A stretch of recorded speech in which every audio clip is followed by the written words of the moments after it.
Waalaikumsalam.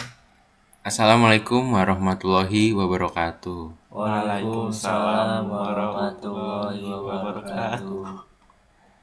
Let me introduce myself. My name is Muhammad Atallah Alimusa and I am from Group 4. Our group topic is Smart Canteen. First of all, let me introduce you to our group member. First, there is Hafizh Azrial, and then myself, Muhammad Atallah Alimusa, and then there's Tom Hadiwijoyo, and last one is Rakha Anargya Wibowo. So first, let me talk about our topic description. DigiFood Campus is a smart digital canteen system implemented in campus with 5,000 students. The system was created to solve the problem of long queue during lunch hours and improve service efficiency in the campus canteen with a mobile application and a kiosk system. Then there is business rule. First, any user can place an order through the mobile app or digital kiosk in the campus area. Ordering can be done directly or through the pre-order feature, which allow user to determine the time to pick up the food until it is ready. Order feature that allows user to specify the time of food pickup to H-1. Each transaction will be assigned a digital queue number that can be monitored via the app or the queue screen at the canteen. User can have multiple active order in the system. Order can be placed for multiple merchants in one transaction. Second one is user can select an available pickup location based on the merchant selected. Each merchant has a maximum time limit of 1 hour to prepare the order before it is categorized as late. If there are multiple order merchants, order pickup will be done at the cashier. The cashier will help verify the order and update the order status.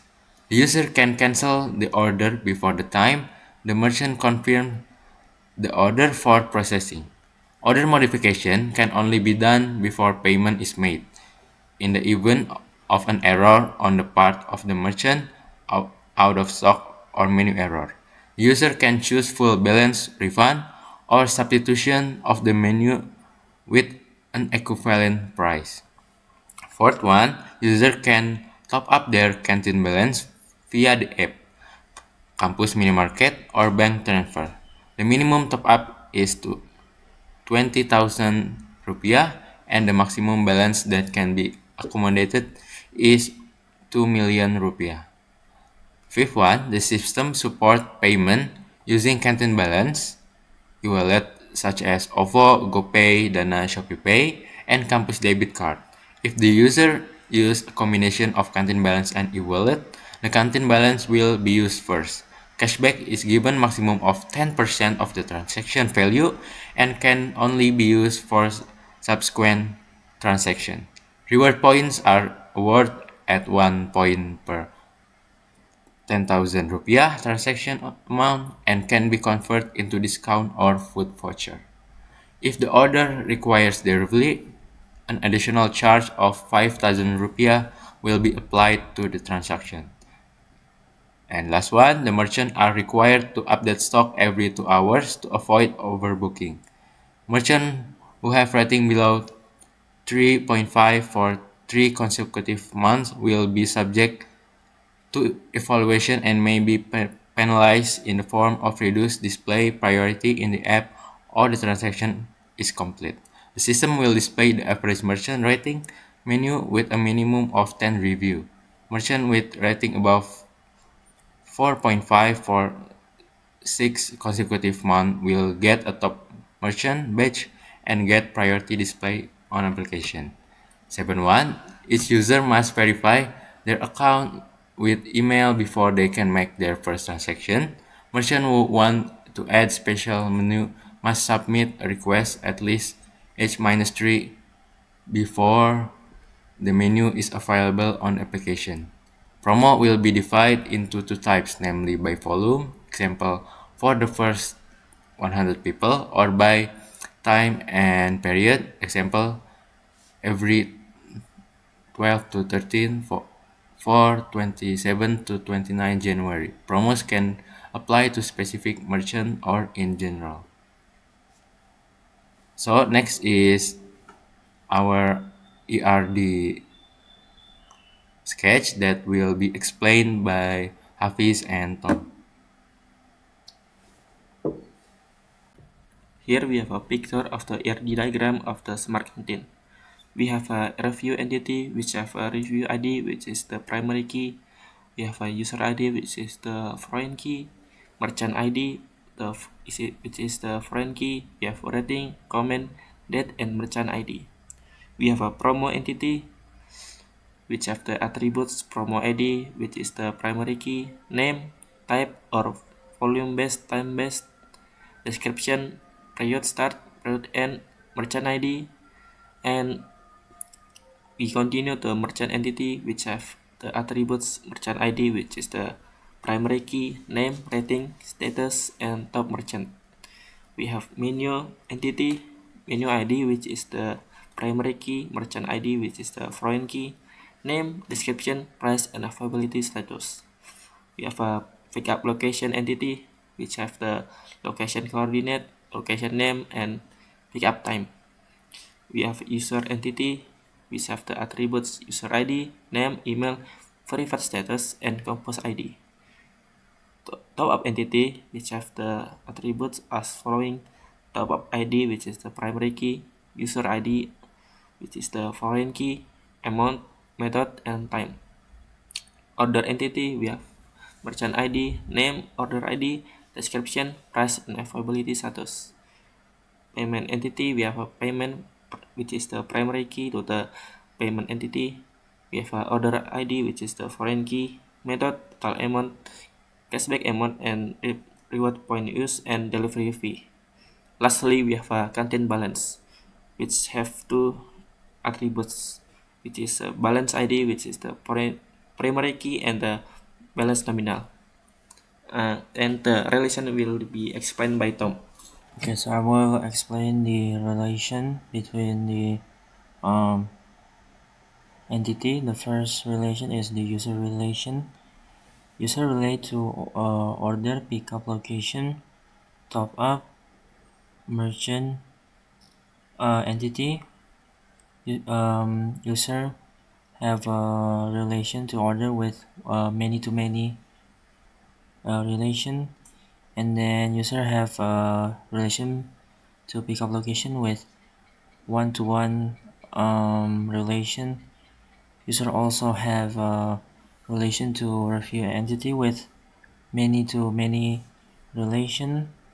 Then user also have a relation to merchant entity with one to many relation, and user also have a relation to top up entity with one to one relation.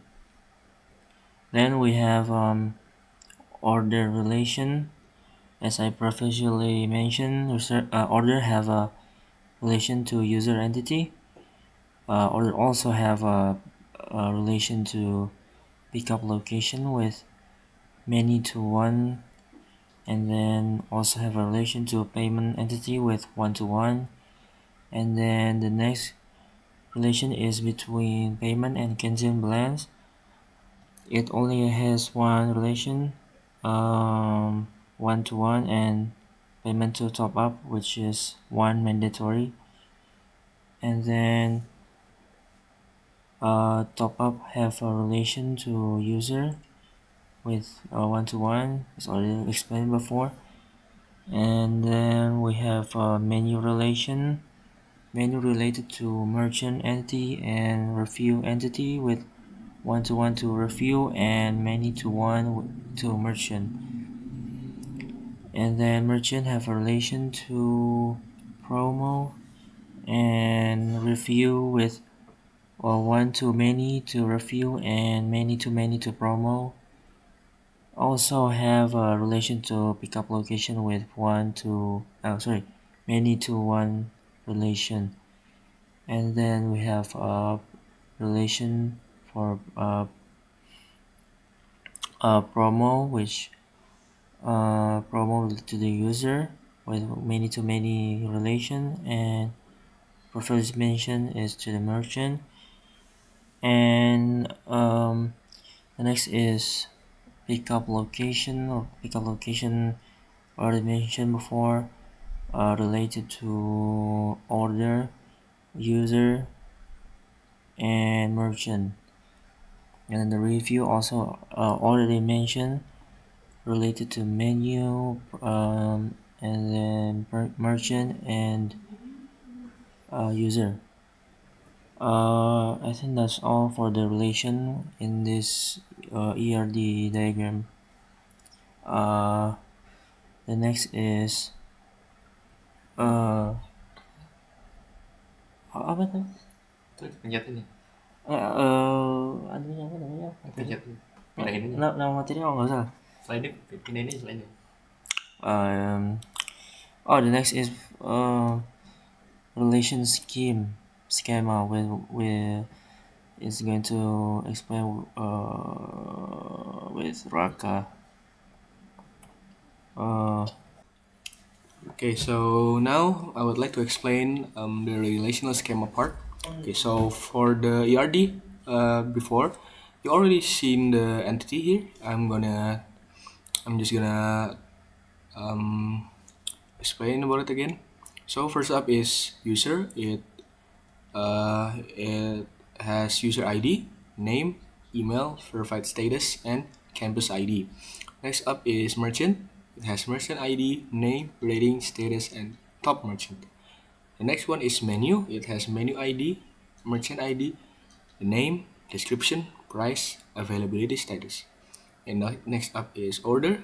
It has order ID, user ID, merchant ID, order time, pickup location, and status.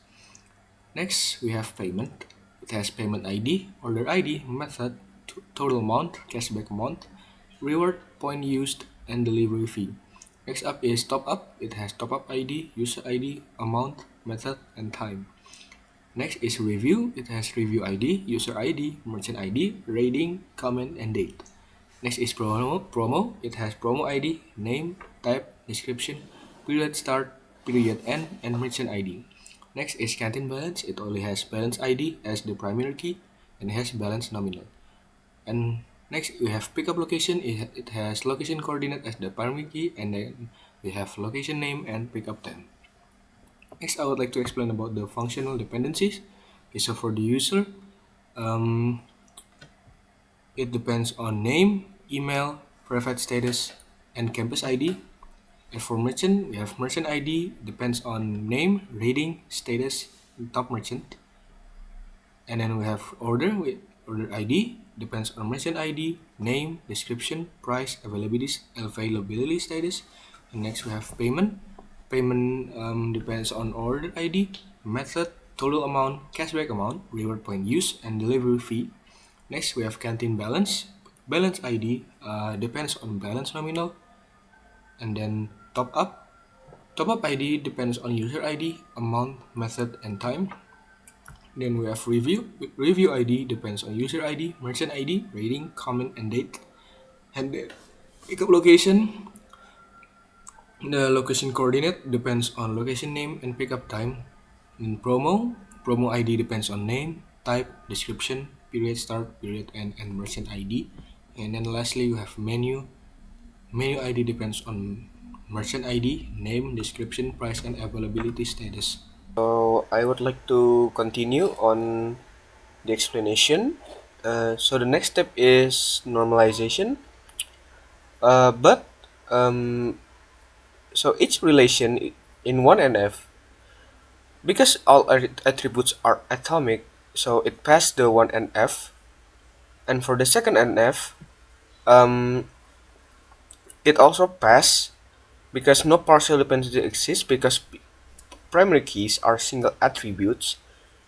Hence, in the 3NF as well, all non-key attributes depend only on the key. So we can say that it has no transitive dependency. Hence, all tables are already in 3NF. Okay, I think so that's it for our explanation. I hope our explanation is clear enough and good enough to get a good score. I think that's it for the video today. Thank you so much for watching. Wassalamualaikum warahmatullahi wabarakatuh.